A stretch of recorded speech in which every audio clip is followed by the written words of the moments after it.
Na noite, né, nas noites de abril, sobre pós-modernidade. E um dos assuntos da pós-modernidade é a globalização. E nós veremos que a pós-modernidade, na verdade, só consolidou a globalização. Então vamos entender. Nessa noite também eu vou falar sobre isso, geografia, história e teologia, tá bom? Vocês vão ver tudo isso nessa pregação à noite. Geografia, história e Bíblia, ou teologia. Primeiramente, Deus criou o mundo globalizado. Sabia disso? O mundo ele foi criado assim, que nós chamamos de Pangeia. Em geografia é chamado a Pangeia, que é toda a Terra, né? Seria essa a ideia. Então o mundo era assim, um só bloco de terra, porque a Bíblia nos diz isso, né? Em Gênesis, capítulo 1, versículo 9 e 10, diz assim: Disse também Deus: Ajuntem-se as águas debaixo dos céus num só lugar, e apareça a porção seca. E assim se fez. A porção seca chamou Deus terra, e o ajuntamento das águas mares. E viu Deus que isso era bom. Então, quando Deus criou o mundo, né, ele cria a Pangeia, um só bloco de terra, sem as separações. E quando a gente olha o mapa mundi, e aí nós vemos que os blocos e os continentes se encaixam. E essa era a ideia. Então, antes era tudo juntinho, e aí tem um rompimento desses continentes e eles se separam. Nós acreditamos que essa separação veio no dilúvio. Então, lá em Gênesis capítulo 7, no ano 600 da vida de Noé, aos 17 dias do segundo mês, nesse dia romperam-se todas as fontes do grande abismo, e as comportas do céu se abriram, e houve copiosa chuva sobre a terra durante 40 dias e 40 noites. Então a ideia é que se rompeu as fontes da terra e esse jorrar de dentro da terra quebrou o continente, quebrou o bloco de terra nos continentes como sabemos hoje. A primeira pessoa que eu ouvi, né, com essa teoria, e é uma teoria científica até mesmo, foi o professor Adalto Lourenço, que semana passada Deus o chamou para a glória. Né? Ele faleceu, ele teve um infarto, acho que 60 e poucos anos de idade, e agora ele está com o Senhor. Então eu aprendi com ele essa teoria e eu creio, né? E é bíblico aí, a ideia dá para encaixar com o que a Bíblia diz. Tá bom? Então Deus criou um mundo Pangeia, Deus criou um mundo globalizado, tudo unido, tudo juntinho, sem separação. E essa é a ideia da globalização como conhecemos no dia de hoje. Então, para nós, o que é uma globalização? O que os historiadores, geógrafos e assim por diante, estudiosos dizem sobre isto? Globalização é um processo de intensificação da integração econômica, cultura e política, marcada pelo aumento dos fluxos de mercadorias, serviços, pessoas e informações, atuando de maneira global. Desta forma, a grande interdependência entre os países. Então, o mundo é isto.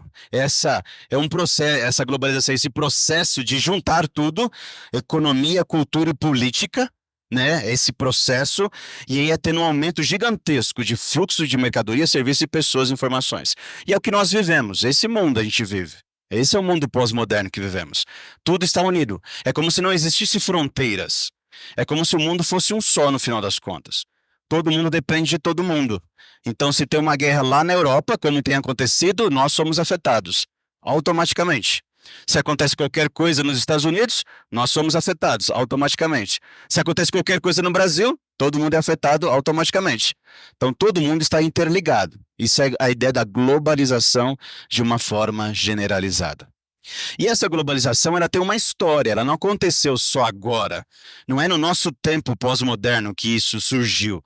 Não, ela já vem sendo construída, se a gente pode dizer assim. Então, a primeira fase dela foi com as grandes navegações, século XV, século XVI, né? Anos de 1400 a 1700 aí, e aí essa primeira fase eles vão falar que vai até a primeira Revolução Industrial, século XVIII. Então, os grandes navegadores, né, como nós conhecemos, Colombo, Pedro Álvares Cabral e tantos outros, queriam conquistar novas terras e eles dominar essas terras e fazer comércio com essas terras, e impor a sua cultura, a sua religião nessas terras, e foi o que aconteceu. Então, eles já queriam globalizar tudo, eles queriam dominar. Lá na Europa, naquelas grandes brigas entre eles, Portugal, Espanha, Inglaterra, todos brigando, alemães, germânicos e todo mundo brigando para conquistar tudo e dominar tudo. Era assim que funcionava. A segunda, né, a segunda fase, isso são os estudiosos que dizem, né, vai da metade do século XVIII até o final da Segunda Guerra Mundial, 1945.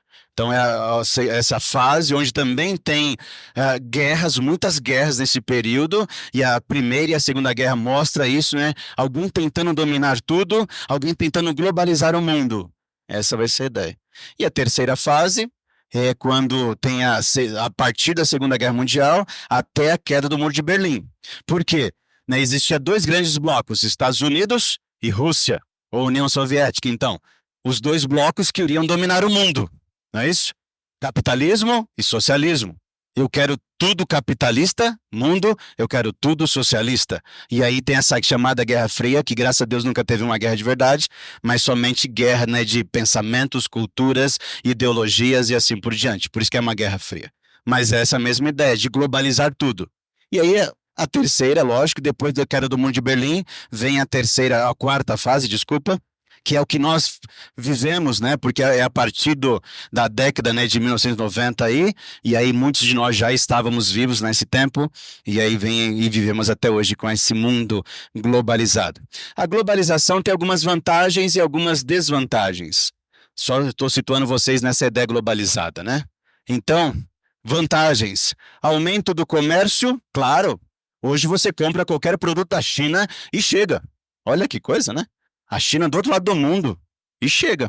Antigamente isso era impossível, né? Você comprava, sei lá, você recebia. Hoje chega, por incrível que pareça. Então, aumento do comércio astronomicamente. Então, aumentou. Isso é uma vantagem, né? Podemos comprar produtos de qualquer lugar e com facilidade. Também tem a propagação de informações. Hoje você acessa lá qualquer site, né? A gente mais conhecido para nós, Google, e aí você tem informações de tudo que é tipo de coisa. Aumento astronômico da informação. Então nós temos isso, é uma vantagem, nós temos esse conhecimento. Não precisamos ir mais na biblioteca para saber as coisas. Está no computador, está no seu celular. O progresso da ciência, né? A ciência cresce já que a informação é rápida, já que a informação é instantânea, a ciência tem buscas e começa a crescer e crescer, rapidamente se evolui, e a gente pode dizer, né? Vivemos isso depois da pandemia para o nosso tempo, como a ciência cresceu. Foi astronômico de fato. Isso é a globalização. E também a integração dos povos. Nós podemos hoje conversar com qualquer pessoa a qualquer hora do dia do mundo inteiro. É só acessar o WhatsApp, sei lá o que mais que você possa querer aí. Tem um joguinho de videogame, você conversa com alguém do outro lado do mundo instantaneamente. Isso é a integração dos povos. O Brasil já foi formado desta forma, né? Não somos mais puro sangue, nós não somos puro sangue, somos uma grande mistura de tudo que existe no mundo, né? Somos um país multicultural, então o Brasil já era globalizado desde o início, né? Quando os portugueses chegaram, acabou, o indígena não era só mais ele, agora é todo mundo junto. Mas tem desvantagens, né? Rapidamente, eu só citei algumas vantagens, né? Mas tem desvantagens: padronização do consumo. Então, se lá nos Estados Unidos tem um tênis que está na moda, o brasileiro quer copiar. É assim. Se eu vejo um artista da Alemanha e eu gosto desse artista, eu sei que acho que ninguém gosta de artista da Alemanha, que eu nunca vi falar, mas vamos falar que alguém gosta, né? O artista coreano, né? Tem gente que gosta dos coreanos, né? Como que é aquele negocinho assim? Isso, é o coraçãozinho do coreano lá. Misericórdia. Então, se o coreano faz alguma coisa, ou veste uma roupa, ou corta o cabelo de um jeito, nós copiamos. Padronização de consumo. Então, tudo que o mundo consome, eu consumo também. Essa vai ser. Isso não é bom. Isso é cópia, que não tem nada de bom nisso, não. É desvantagem. Criação de oligopólios. Então, agora as multinacionais dominam o mundo. A ideia de oligopólio é um só dominando tudo. Uma só rede dominando tudo. Então parece que temos vários supermercados, mas na verdade não temos. São poucos donos e talvez a gente pode pensar, talvez um dono manda em tudo. Eu sei que existe leis para proibir isso, mas existe, tá bom? Então essa criação de grandes blocos comerciais, e quem não tem condições de ter um bloco comercial ou ser dono de uma grande empresa sofre. É uma desvantagem para o pequeno produtor, para o pequeno empresário. Desigualdade social. Quanto mais tem comércio, quanto mais parece que a coisa está melhor, cada vez mais pessoas ficam pobres. A desigualdade social cresce também assustadoramente. É o problema da globalização. Se eu tenho, se eu tenho internet, eu estou globalizado, mas quanta gente não tem internet? Então é uma desvantagem. E homogeneização cultural. A cultura ser uma só. Então, se o brasileiro já não tinha uma cultura, agora que piorou mesmo, né? Agora que não temos mais cultura. Quando a gente fala, qual que é a nossa cultura? Sei lá. Não temos. Se você vai para o sul, a cultura é mais europeia. Se você vem para São Paulo, piorou, é multicultural mesmo, né? Piorou. Se vai para Nordeste, é cultura nordestina. Se vai para o Norte, é cultura lá do Norte, né? Lá dos Amazonas, lá dos rios. Cada lugar tem a sua cultura. Então tudo está se misturando cada vez mais. Isso não é bom. Todo mundo começa a perder a sua identidade no final das contas. Quem somos? Nem sabemos o que somos. Então isso é rapidamente, né? O que a globalização pode trazer de bom ou ruim. Lógico que a gente pode aumentar essa lista também demais, tanto de um lado para o outro. Mas essa história da globalização, como eu falei, não é de hoje. Já mostrei alguns pontos e sempre foi essa mesma ideia. Então vamos ver como essa ideia foi durante a história. E tem uma pessoa que retrata muito bem isso. O Pink e o cérebro. Como eles fazem isso muito bem. Que faremos hoje à noite, cérebro? O mesmo que fazemos todas as noites, tentar dominar o mundo. Era o foco desse desenho. Os mais novos acho que nem conhecem o Pink e o cérebro, né? Mas era o foco do desenho. Todo episódio ele queria conquistar o mundo, né? Esse era o foco do cérebro. E isso sempre aconteceu em toda a história, não só hoje. Então vamos ver aqui como isso vai acontecendo durante toda a história. Primeiramente, a Torre de Babel. Lá nos anos 3000 a.C., a Torre de Babel. Eles queriam ficar todos juntos, queriam ficar globalizados. Quando Deus deu a ordem, se espalhem pelo mundo. Eles se juntam e falam, aqui nós vamos ficar. Daqui ninguém tira nós. Globalização.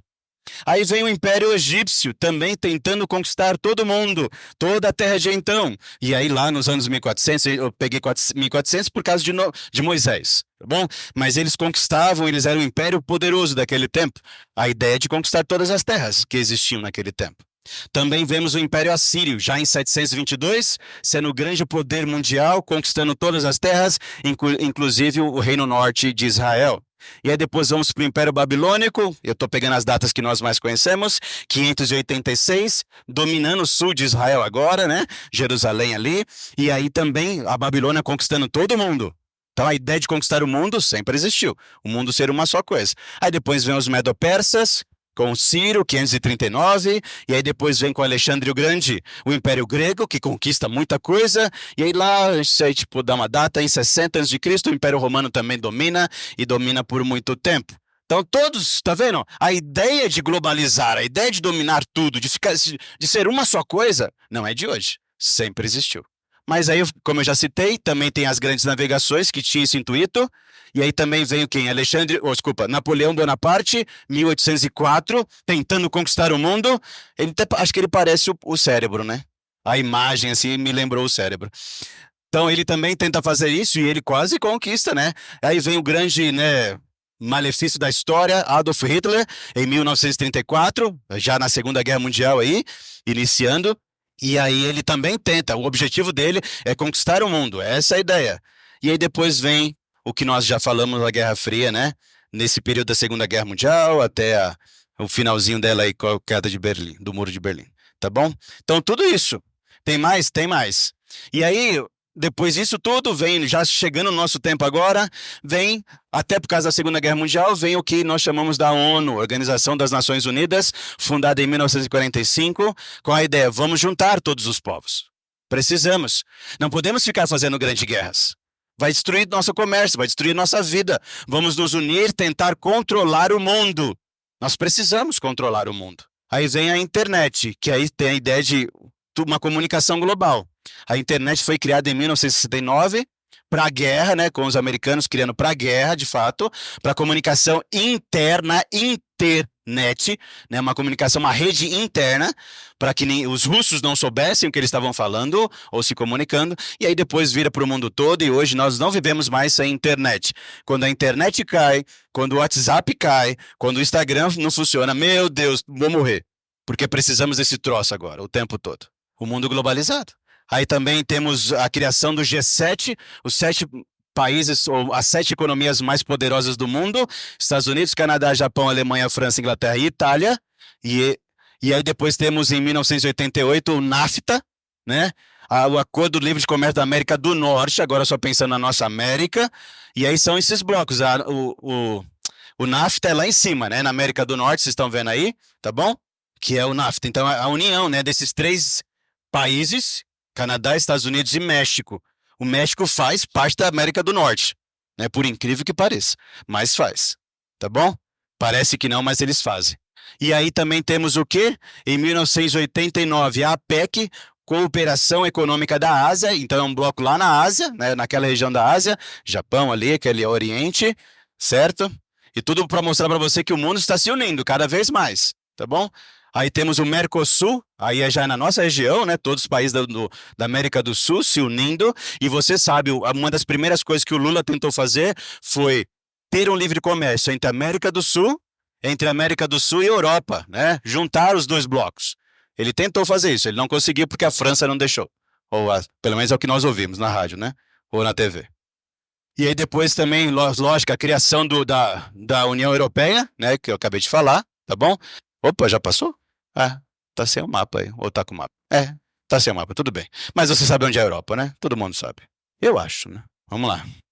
Tá certo? Então esse é um processo, tudo isso vai... E aí, lógico, ficou diferente para mim. Tá bom, deixa eu só ver aqui. Tem a União Europeia, aqui o mapa, eu tenho um mapa aqui.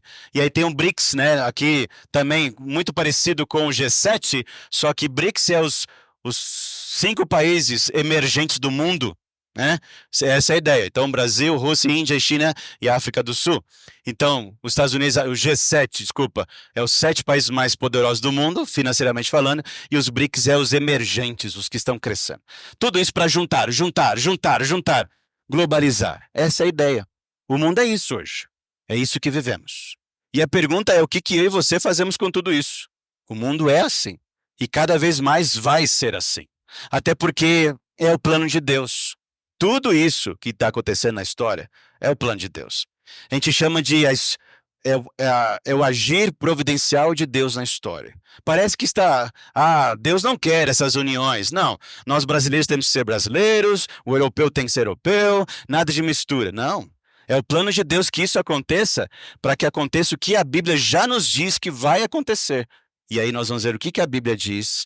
E aí, se você quiser, eu vou projetar, mas se você quiser abrir a sua Bíblia, Apocalipse capítulo 13.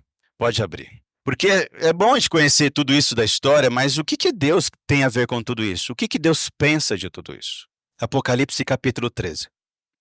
E aí eu vou mostrar para você que Deus tem tudo a ver com isso. Então eu projetei para você o versículo 1 e o 2 que diz assim: Vi emergir do mar uma besta que tinha 10 chifres, 7 cabeças, e sobre os chifres 10 diademas, e sobre as cabeças nomes de blasfêmia. A besta que vi era semelhante a leopardo, com pés como de urso e boca como de leão. E deu-lhe o dragão o seu poder, o seu trono e a grande autoridade.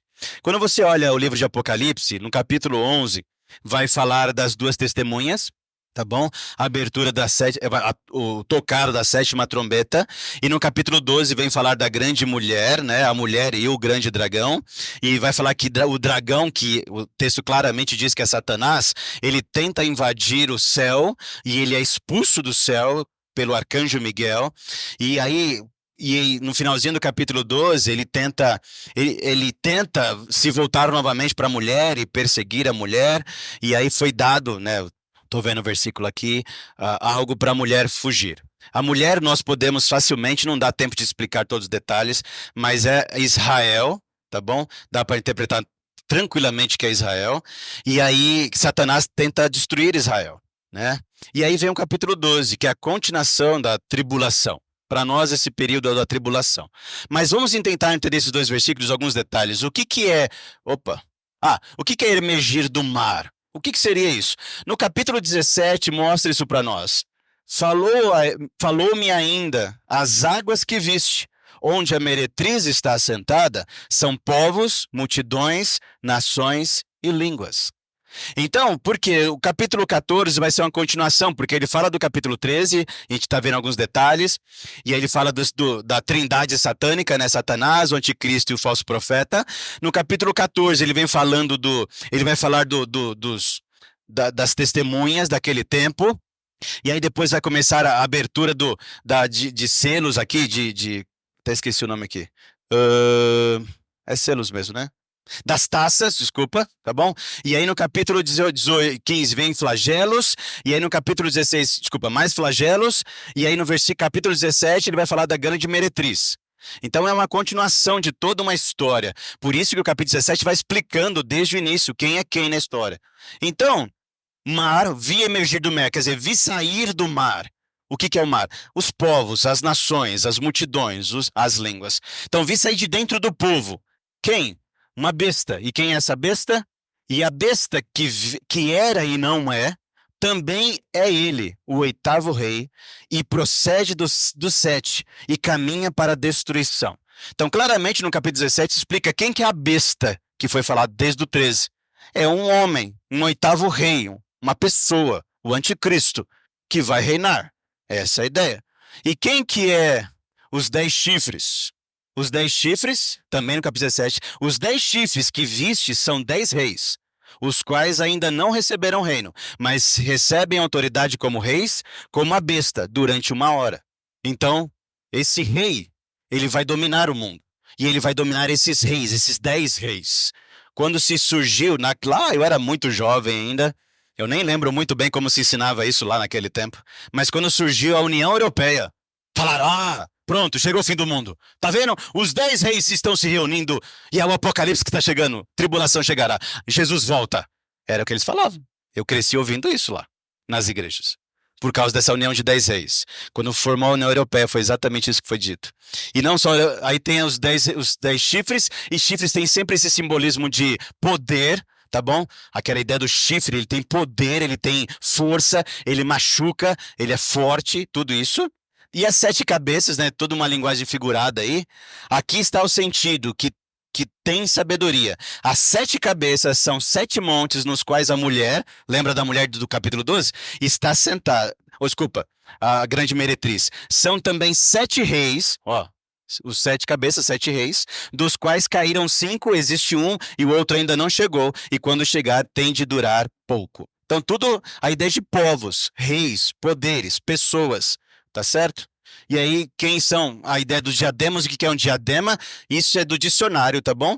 Fita ou faixa azul, que era marcado com branco, usado pelos reis da Pérsia, então era algo bem característico da Pérsia, para prender o turbante ou a tiara, né? Muito parecido com os árabes hoje.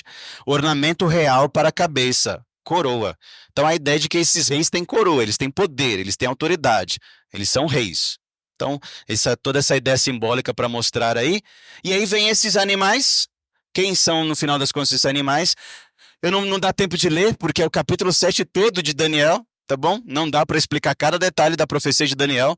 Na profecia de Daniel, esses animais, e é engraçado que João usa a ordem inversa.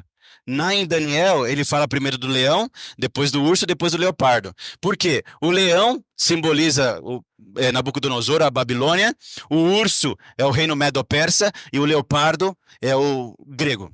Então, lá tinha essa função, né? Daniel está vendo, recebendo a revelação do futuro, ele vive no reinado babilônico, e aí tem tem a estátua, né, que ele vê lá no sonho, mas ele também tem a outra revelação desses animais, já prevendo o futuro. Tem o babilônico, virá o medo-persa, depois virá o grego, e na profecia de Daniel também já fala do romano, do Império Romano, tá certo? Que seria o mais poderoso aí nesse sentido, tá? E aí o que acontece no final do versículo? E aí, claro, João usa também essa mesma linguagem, porque se cumpriu no tempo, né, lá daquele passado, de Daniel até Jesus, mas também agora João fala que também se cumprirá no nosso futuro. Não esses impérios não existem mais, mas os reinos, e eu posso dizer, os blocos vão se levantar, e o dragão, com seu poder, seu trono. Então, deu-lhe o dragão o seu poder, o seu trono e grande autoridade. O anticristo vai reinar nos impérios que existam. Não podemos jamais falar que é no nosso tempo, tá bom, gente? Por favor. Você nunca vai ouvir da minha boca, está chegando, o Senhor está voltando. Não. Eu posso até acreditar, mas falar eu não tenho essa autoridade. Ele pode voltar no nosso tempo, sim, Mas ele pode voltar daqui a 100 anos. E eu já não estarei mais aqui. E muitos de nós aqui. E quase ninguém aqui. Talvez a bebezinha que nasceu esses dias, a Isabela, é possível que ela esteja viva se for daqui a 100 anos. Mas ele pode voltar daqui a 500 anos.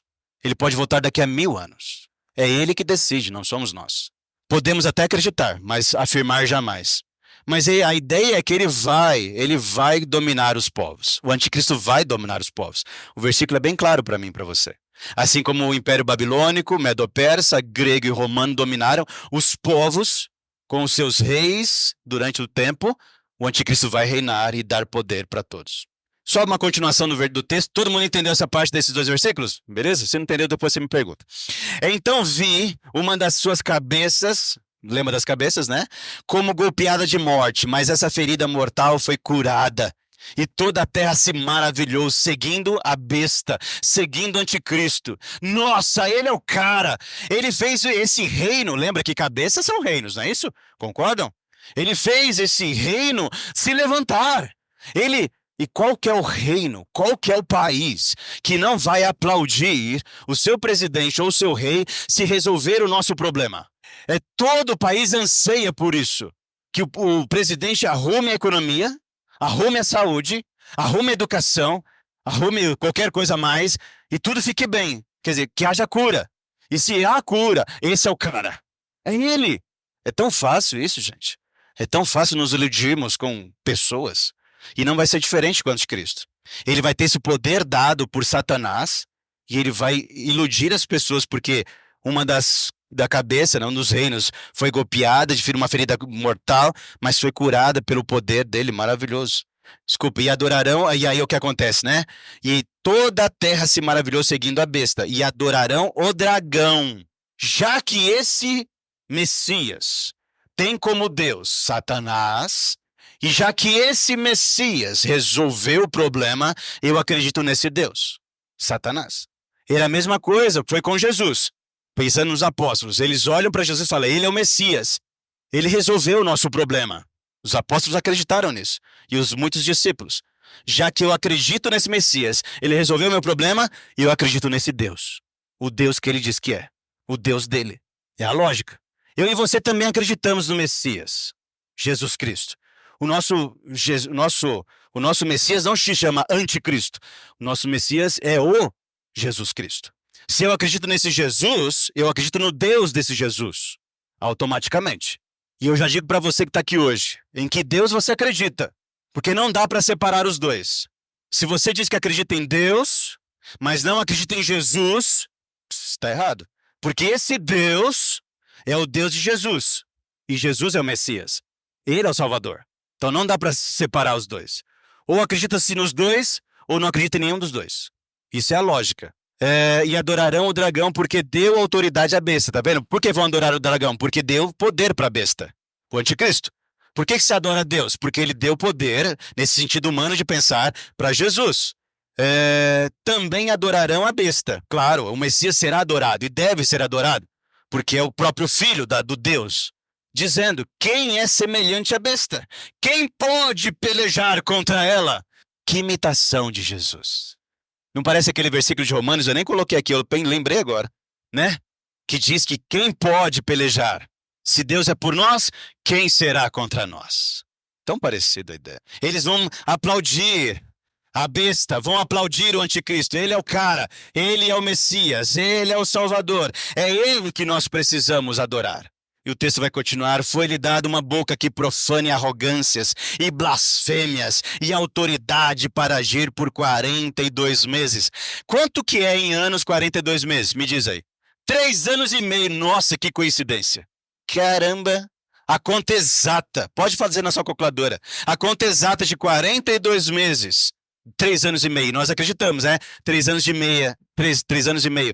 O anticristo enganando as nações e 3 anos e meio que ele se rebela principalmente contra Israel, mostra quem ele é e aí ele persegue Israel, como diz o texto lá de Apocalipse 12. É exatamente isso que diz lá. E abriu a boca em blasfêmias contra Deus para lhe difamar o nome e difamar o tabernáculo, a saber, os que habitam no céu. Isso já está acontecendo, não tá, gente? Não o anticristo reinando, porque eu não vejo nenhum anticristo ainda, não vejo. Nenhum desses poderosos eu vejo como anticristo. Alguns já tentaram falar assim, é o Lula. Não, não, não, não é ele não. Não, não, não, não. Primeiro que ele já está idoso e o anticristo vai ser jovem. Eu creio que ele vai ser jovem, bonitão, tal, né? O Lula já está acabadinho, não, não. E nem era o Bolsonaro também. Piorou, piorou. Né? Não dá para ser. Nenhum dos dois. Então eu não vejo ainda essa pessoa. Acredito que veremos. Se for o nosso tempo, veremos uma pessoa crescendo, se tornando proeminente. Vamos ver ele ascender, se for o nosso tempo. E aí ele vai difamar. O nome de Deus já está sendo difamado no mundo, gente. O mundo globalizado fala contra Deus. Não agrada a Deus, não gosta de Deus. É tudo contra Deus. O mundo já está difamando o nosso Deus. O mundo já está difamando a ideia de que existe um céu. Mentira, que céu nada. O mundo vai acabar. O mundo é agora, é o então. O futuro não, a gente nem sabe o que o futuro diz. Na verdade, o futuro, nós vamos para Marte. No futuro, nós vamos para os anéis de Saturno. Meu Deus. Difamando os que habitam no céu. Nós não estamos no céu, mas já habitamos. Não é a nossa habitação eterna? Foi pregado hoje de manhã. E como eles gostam de difamar a igreja do Senhor Jesus Cristo. Nesse tempo só vai intensificar isso, só isso. Mas já está acontecendo isso, essa difamação contra Deus e tudo que representa Deus. Eles dizem, os grandes estudiosos dizem que o mundo, e alguns já estão afirmando que esse tempo já está conosco, é o mundo pós-cristão. Existiu a idade medieval, a idade moderna, a idade pós-moderna, e agora existe o mundo pós-cristão.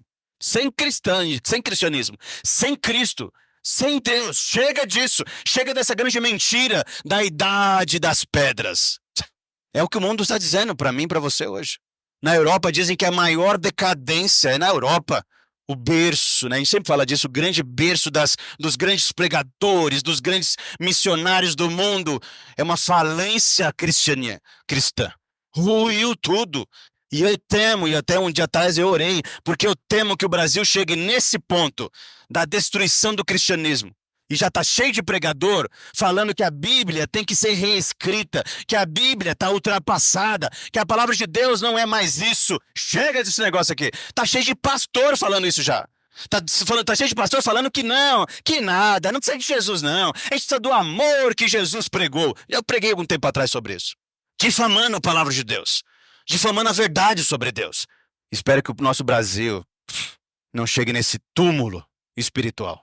E foi-lhe dado, para essa besta, também que pelejasse contra os santos e os vencesse. Foi dada autoridade para vencer os crentes da época. Deu-se-lhe ainda autoridade sobre cada tribo, povo, língua e nação. Globalização. Uma pessoa reinando em todo o mundo. Esse é o ideal da globalização. É isso que tem que chegar. Esse é o ponto-chave. Gente, eu já ouvi tanto uma só moeda mundial. Eu já ouvi isso tantas vezes. Na pandemia, uma só pessoa cuidando da saúde do mundo, uma grande autoridade da OMS, falou: a pandemia seria melhor resolvida se tivesse uma pessoa controlando tudo. Bíblica, globalização. Um só comércio, os blocos se juntarem. Esse é o desejo de todos, que se junte os blocos, para não ter fronteiras, para não ter impostos, barreiras comerciais, tudo junto. É isso. E esse anticristo vai ter esse poder. E adorá-la-ão todos os que habitam sobre a terra. O anticristo. Aqueles cujos nomes não foram escritos no livro da vida do Cordeiro, que foi morto desde a fundação do mundo. Sabe quem vai adorá-lo? Nesse tempo, quem não tem o nome escrito, quem não é salvo, quem não é eleito, quem não aceitou Jesus como salvador da sua vida, eles vão adorar a besta. E vai mesmo.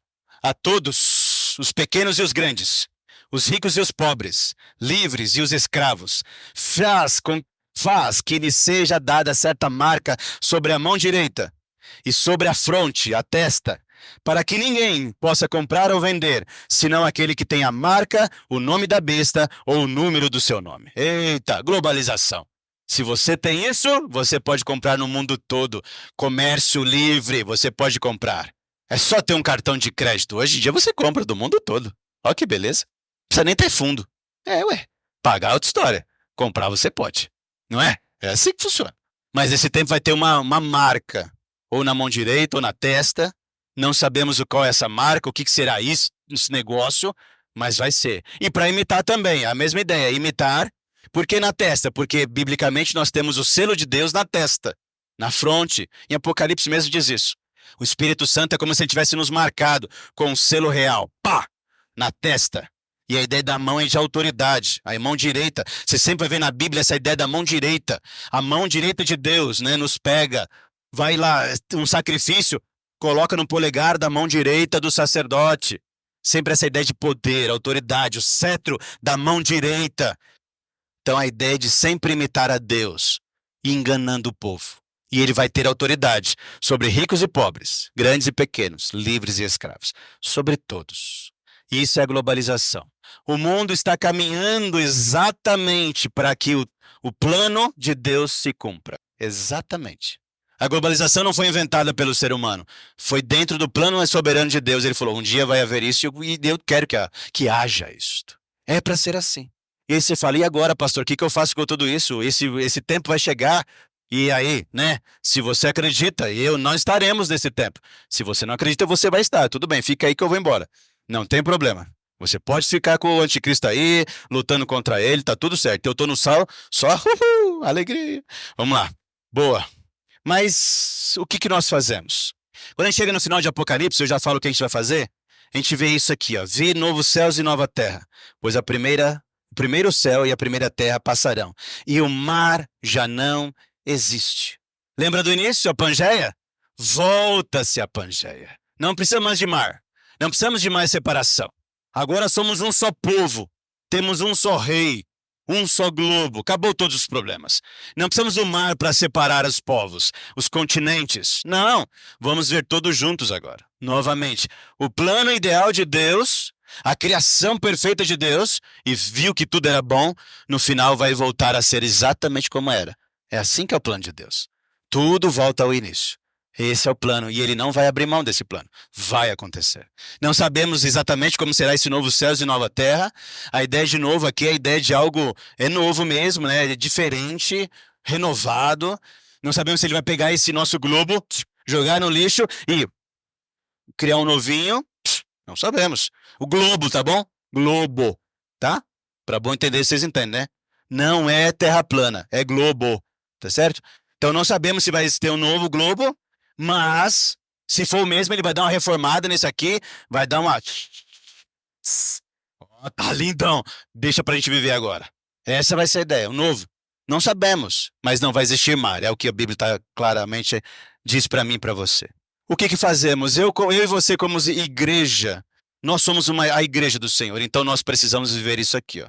Porque assim como o corpo é um e tem muitos membros, e todos os membros, sendo muitos, constituem um só corpo, assim também com respeito a Cristo, pois em um só Espírito todos nós fomos batizados em um corpo, quer judeus, quer gregos, quer escravos, quer livres, e a todos nós foi dado do beber de um só Espírito. Nós já somos globalizados. A igreja é uma globalização de Deus. Nós não somos várias igrejas reunidas no mundo. Somos uma igreja. Deveríamos viver assim, em união com todos. Infelizmente, eu e você podemos pensar e imaginar que não, eu não posso ter comunhão com aquela igreja. Eu nem gosto daquele jeito. Não, nós somos um todo. É o corpo de Cristo. Nós somos o corpo de Cristo. Nós não podemos ter separações. Temos que respeitar as diferenças entre nós. Precisamos. Estou falando das igrejas. Precisamos respeitar. Porque nós temos que crer. Se nós somos salvos por Jesus Cristo, nós cremos no mesmo Deus. Então fazemos parte do mesmo corpo. É o que diz em 1 Coríntios capítulo 12.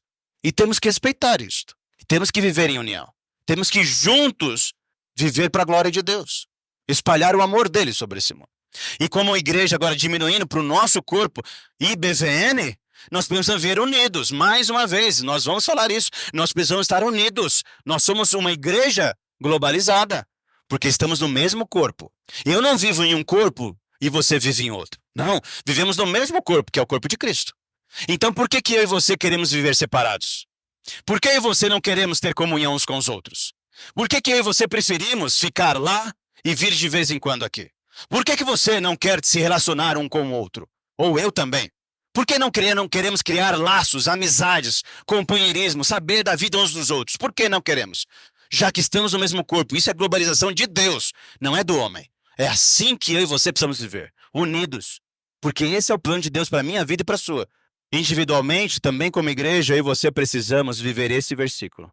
Se o mundo é globalizado, e ele é, Jesus, aproximando-se, falou-lhes, dizendo: toda autoridade me foi dada nos céus e na terra. Ide, portanto, fazei discípulos de todas as nações, batizando-os em nome do Pai, do Filho e do Espírito Santo, ensinando-os a guardar todas as coisas que vos tenho ordenado, até a consumação. E eis que estou convosco, até a consumação dos séculos. Fazei discípulos, do Brasil. Fazei discípulos, não, só do Jabaquara. Fazei discípulos, não, só na igreja. Não, de todas as nações. Deus quer, e Deus, eu creio nisso, Deus deixou esse tempo para mim e para você. Nós não nascemos no tempo errado. Eu já vi várias pessoas e até eu já pensei, nossa, como seria se eu nascesse, sei lá, em 1500? Como seria se eu estivesse no tempo de Noé? Tá na roça, porque só Noé e os filhos entraram no barco. E aí estava na água, né? Já era. Para nós também. Eu queria ter nascido no tempo de Jesus, para ver Jesus. É mesmo? Será que eu e você não seria o primeiro a xingar ele? A cuspir na cara dele? A ofender ele? Lógico que seria maravilhoso vê-lo. Extraordinário. Desde que acreditássemos nele. Um dia o veremos, é claro. E eu anseio por esse dia. Eu anseio. Mas não, gente, nós nascemos exatamente no tempo que Deus queria. Nós nascemos exatamente no tempo que Deus queria. Ele não errou na data do meu nascimento nem no seu. Eu me questiono, Senhor, eu estou ficando velho e eu não entendo o tempo de hoje. Como eu posso te servir? Mas ele não errou quando ele falou, Norival, nasça em 1975. Ele não errou. Norival, nasça no Brasil, São Paulo, na família do senhor Henrique e da dona Eustália. É lá que eu quero que você nasça. Ele não errou.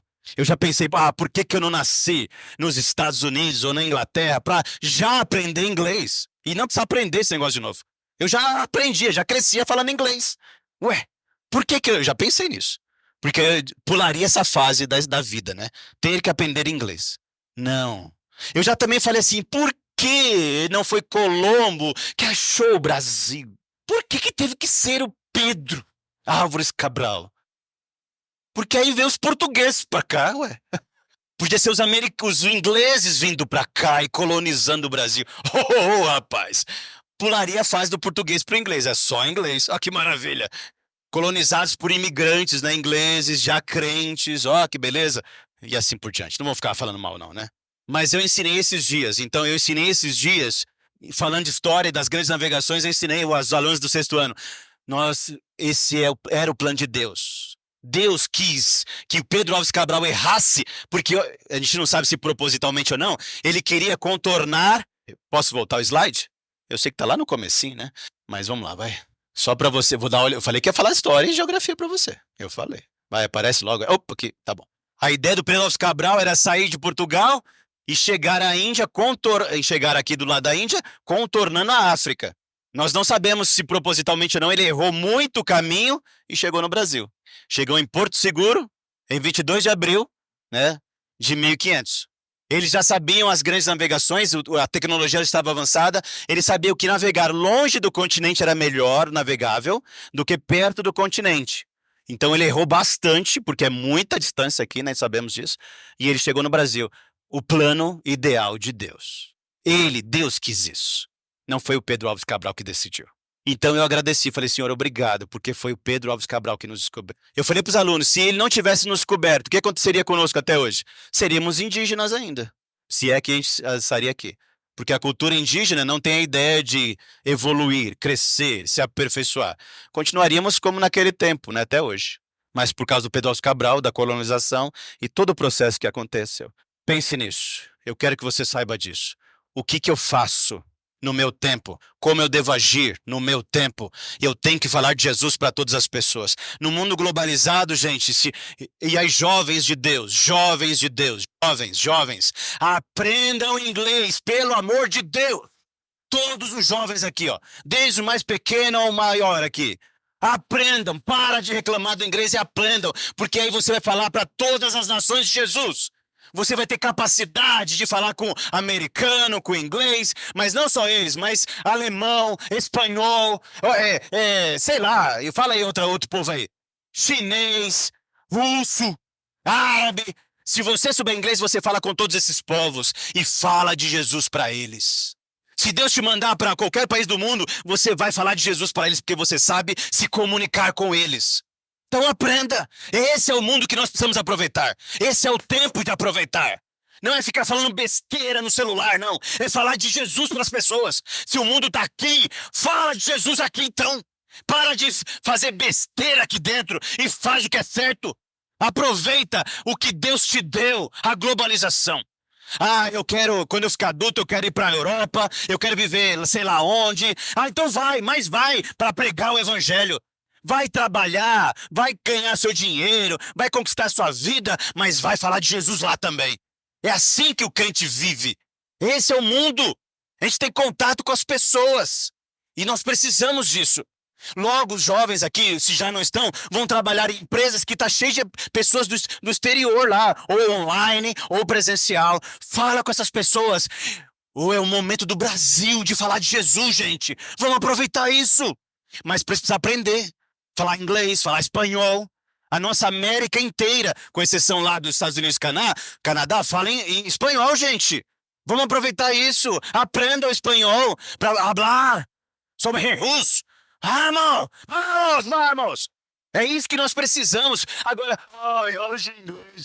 Meu Deus. Não, para com isso. Quebra isso na sua cabeça. Arranca isso da sua mente. Que aula de inglês eu tenho que aprender para falar de Jesus. É assim que a gente vive. Se eu tivesse esse coração, quando eu estava lá na escola, teria sido diferente. Eu não teria que me esforçar para aprender idiomas. Eu já teria aprendido faz tempo. Mas eu não tinha Jesus lá. Então eu não tinha essa perspectiva. Mas você já tem Jesus. E você ainda está na escola. Então aproveite o que Deus está te dando. E se você não está na escola, aprenda do mesmo jeito. Eu me esforço, tenho me esforçado para ler em inglês, para ler em espanhol. Eu estou me esforçando, sabia? Estou me esforçando. Esses dias eu fiquei feliz. Foi um grupo de americanos na escola. Pastores e missionários falar de Jesus lá. E um deles chegou para mim e falou, eu quero orar por você. E eu entendi. Caramba! Fiquei tão feliz que eu entendi aquele cabra falando na língua dele. Ele falou, do you speak English? Eu falei, a little. Aí ele falou, então, mas vamos orar então, let's pray. E ele orou e eu entendi. Caramba! Falei, e ele orou bonitinho. Eu falei, eita beça, vamos lá. Isso é Deus, gente. Tem que ser assim. É para falar de Jesus. Aproveite o tempo que Deus está te dando. Aproveite, juventude, porque você tem isso hoje. Na escola aqui no meu tempo não tinha nada disso. Nossa, era um terror. Mas hoje tem internet. Você faz 10 mil cursos de idiomas até pelo celular mesmo já. Vai lá, vai para cima. Velhinhos, idosos, meia idade, eu também, você. Vamos lá para cima também, vamos aprender. Vamos falar de Jesus em qualquer lugar desse mundo, de todas as tribos, povos e assim por diante. E para encerrar aqui, você que não tem Jesus, se é o seu caso. O Verbo estava no mundo, o mundo foi feito por intermédio dele, mas o mundo não o conheceu. Veio para o que era seu e os seus não receberam. Mas a todos quantos o receberam, Deus deu-lhes o poder de serem feitos filhos de Deus. A saber, aos que creem no seu nome. No seu nome. Os quais não nasceram do sangue, nem da vontade da carne, nem da vontade do homem, mas de Deus. E o Verbo se fez carne e habitou entre nós, cheio de graça e de verdade, e vimos a sua glória, glória como unigênito do Pai. Se você não conhece Jesus, olhe para ele. No mundo globalizado, Deus, do mundo globalizado do tempo de Jesus, que só tinha um idioma que todo mundo sabia, o grego. João escreve em grego para todos os povos daquele tempo saber quem que era o Verbo. Quem que era o Logos? Esse era o mundo daquele tempo, globalizado no idioma, na cultura grega. Esse texto chegou até mim e você, porque o mundo é globalizado, e sempre quis ser, e sempre será. Para que você saiba que, se você crer em Jesus, você se tornará filho de Deus. Não é o anticristo que se deve acreditar. E o anticristo pode ter várias representações de vários deuses, várias ideias. Mas se você diz que acredita no Deus que a Bíblia diz que existe, e você crê nisso, você também tem que acreditar em Jesus Cristo, o Verbo, o Filho de Deus. E aí sim você terá poder dado por Deus para se tornar o filho dele, de verdade. Creia nesse Jesus. Não creia nas grandes mentiras que existem no mundo. Não creia na mentira que virá. Não. Se você quer estar no novo céus e na nova terra, se você quer habitar eternamente com esse Deus, creia em Jesus. Ele é o Verbo que se fez carne e habitou entre nós. E que morreu na cruz para pagar os meus e os seus pecados. E aí sim você vai habitar com ele eternamente. E aí sim você vai viver o tempo com outra perspectiva. Você também se tornará um discípulo que fará novos discípulos. Mas tem que crer nele, em Jesus. Ele é o único caminho, a única verdade e a única vida. Vou repetir, mas a todos quantos receberam, receba Jesus. Deu-lhes o poder de serem feitos filhos de Deus, a saber, os que creem no seu nome, Jesus Cristo.